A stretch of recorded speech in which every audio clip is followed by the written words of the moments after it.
Hey everybody, I'm Art Mills. Today we're going to show you how to use a circular saw safely.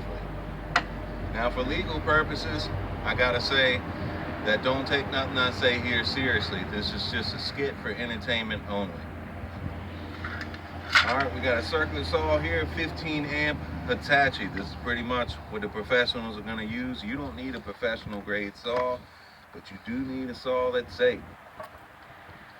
Now, if you want to know if the saw is safe, if it has a button up here that you have to push before you can pull the trigger, it's not safe. You only got two hands. Now, sometimes you got to pull this thing up so you can get in there and cut, and sometimes you got to hold the saw at a funny angle. You don't want to have an extra finger on that button. If your saw has a button, throw it away. If you're thinking about buying a saw with a button, don't. You need to know how to set your depth here. You just pull this thing up. My saw isn't plugged in. Now you want your blade there to come about 1/8 of an inch below whatever you're cutting. And lock it in. Now that's safe for a lot of reasons. For one thing, if it's too deep, this saw can kick out and make you cut yourself. Another thing's about buying a good saw, this part right here you want to be metal. This is just the bevel. This you want to be metal. This right here shouldn't be the table shouldn't be some cheap little aluminum, because I mean you drop it one time and your saw's gone and there's the money you put into it. This one's got a nice magnesium. This is metal too, this part right here. You don't need all that, but just remember, if you buy the cheapest thing on the shelf, you get the cheapest thing on the shelf. Now when you string your cord out, pan that way. You see how we got that cord out of the way so nobody can trip on it. You don't want to trip on the cord while you're handling lumber or while you got the saw in your hand. Now I like to tie my cord together so that when I'm sawing up on a ladder or whatever, or even just sawing right here walking back and forth, it doesn't come unplugged. You do that by taking your hand like this, and about 1.5 feet later, you loop this around so there's a little hole right here. Put this back in it, and you pull kind of tight. Now what you're looking for is you want to think about dash hound ears. They're real floppy. That's what you want here. You don't want this to be all tight like that, because there's just little copper in there. It's fragile. You'll bend it and mess it up. That's what happened to my cord right here.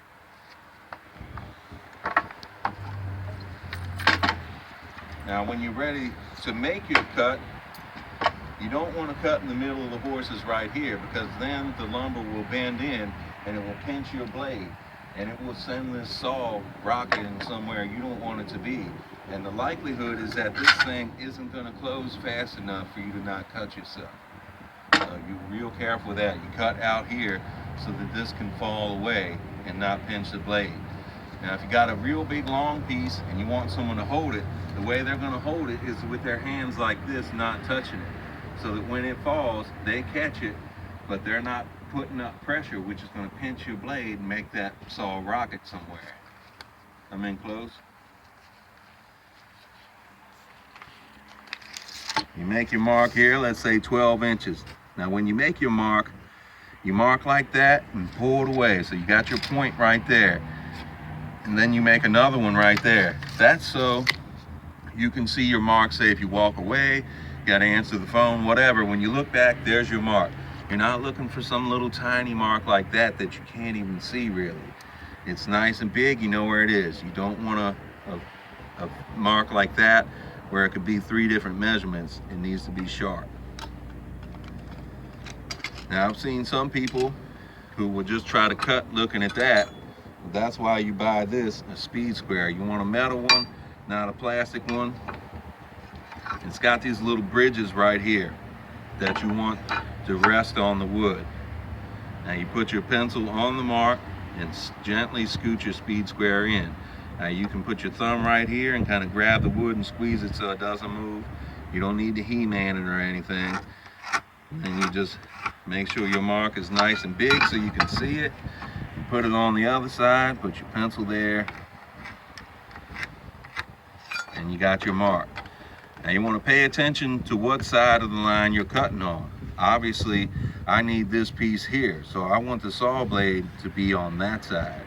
If I cut over here, it's gonna be short. Now notice I'm putting all my tools back in my tool belt when I'm done using them, because I don't want them in the way, falling on the ground. I don't want to walk over there to measure something and where's my pencil, where's my tape. I'm gonna go over here and set my depth. I don't unplug my saw because I know if I don't touch this trigger, this blade doesn't go around. You should unplug your saw because I'm a professional.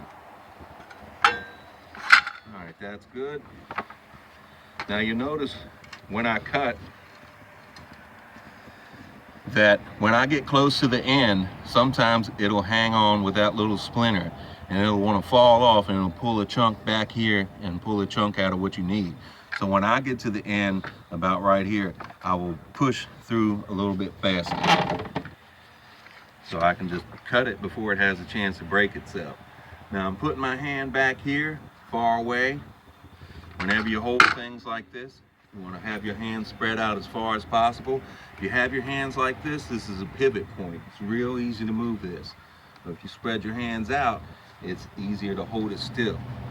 Now if this thing started moving on me while I was cutting, I just take me some quick clamps or something and clamp it right here and do it.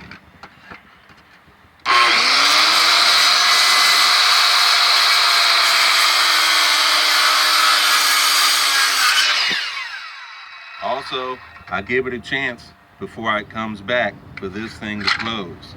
Now some older saws, this thing will get stuck like that, so always make sure you look at it. I've seen people that this thing will get stuck and they set it down and this thing would shoot across the deck or whatever it's on.